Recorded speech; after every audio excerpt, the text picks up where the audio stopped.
Ciao, io sono Alfio e questa è la cameretta di mio figlio Leonide. In questo video ti mostro come ho realizzato questo dipinto e ti darò tecniche e consigli utili in modo che anche tu potrai realizzare un dipinto 3D su parete. Quindi guarda tutto il video e noi ci vediamo alla fine. Per prima cosa ho preparato lo sfondo della parete e l'ho quindi pitturata a tortora per non disegnare su uno sfondo bianco. Ho iniziato quindi a dipingere il primo personaggio e non poteva che non essere Topolino. Ho preso una sua immagine da internet con le braccia aperte e ho scelto come misura di disegno circa 1,40 m da terra. Ho realizzato questo disegno a mano libera e ho pitturato ogni sua parte con idropitture acriliche, cioè i colori del bianchino. Dopo ho iniziato a scurirlo con l'aiuto dell'aerografo, sfumando e scurendo ogni sua parte, aiutandomi con scotch e carta per le mascherature. Infine ho preso il colore del fondo, cioè il tortora, e l'ho scurito un po' con il nero e il marrone, per creare l'ombra del personaggio. Il secondo personaggio è Pippo. A differenza di Topolino, potevo disegnarlo più grande, e da lì l'idea di fargli tenere in mano un orologio a forma di sveglia. Ho trovato su internet il disegno di Pippo in questa posa, perfetto per il mio scopo. Dopo averlo disegnato, ho piantato il chiodino che teneva il vero ingranaggio, e dopo ho disegnato a contorno l'orologio con i numeri. Da notare il particolare dell'ombra della sveglia sulla mano di Pippo. Anche in questo caso ho usato gli stessi colori di Topolino e lo stesso colore dell'ombra. A proposito dell'ombra, come per Topolino, anche per Pippo ho dipinto come se la luce arrivasse dal lampadario della stanza e quindi l'ho immaginata un po' più bassa di lui.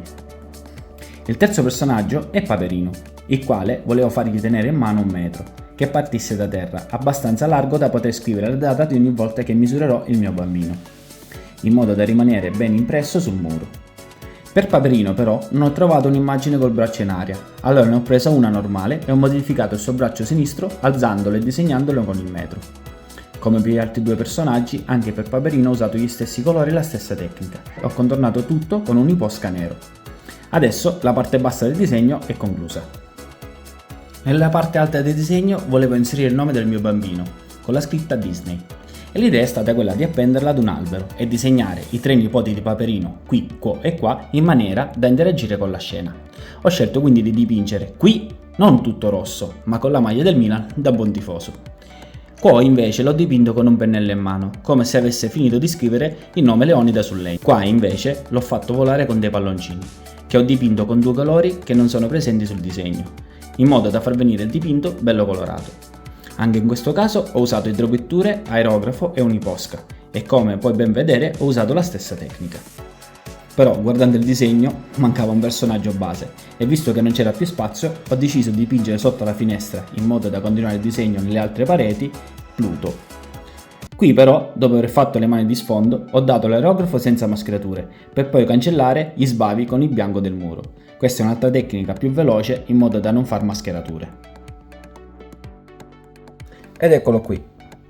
Adesso nel suo complesso si vede bene. Come si può notare ho fatto tutte le ombre più basse a destra perché ho preso in considerazione il lampadario e la finestra. Anche per Pluto stessa cosa. Tutti i personaggi quindi hanno l'ombra in basso a destra e la luce in alto a sinistra. Vediamo nel dettaglio. Partiamo da Topolino, si può vedere anche come la coda non segue precisa l'ombra perché l'ombra riflette in base a come arriva, quindi non è perfettamente uguale, anche le braccia sono diverse. Tutti i personaggi sono così. Ecco Paperino, qui c'è il famoso metro, ho già misurato il bambino, che appunto ci aiuterà a tenere ricordi del bambino. Per l'albero la stessa cosa, con l'ombra più in basso, e giustamente i tre personaggi, i tre nipotini, essendo sopra l'albero, riflettono uguali al tronco.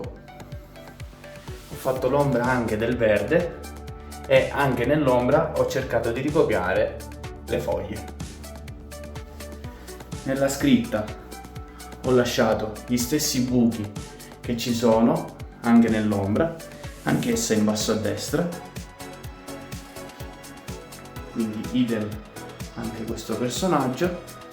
E infine ecco qui Pippo più alto, dove ho messo in mano questo orologio a forma di sveglia e come puoi ben notare l'orologio è vero, tranne il contorno che ho disegnato io a mano libera e con una batteria funziona veramente.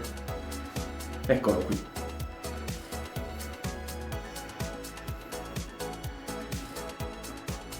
Se questo video ti è stato utile, metti un bel like e segui la mia pagina per non perderti nessun altro video.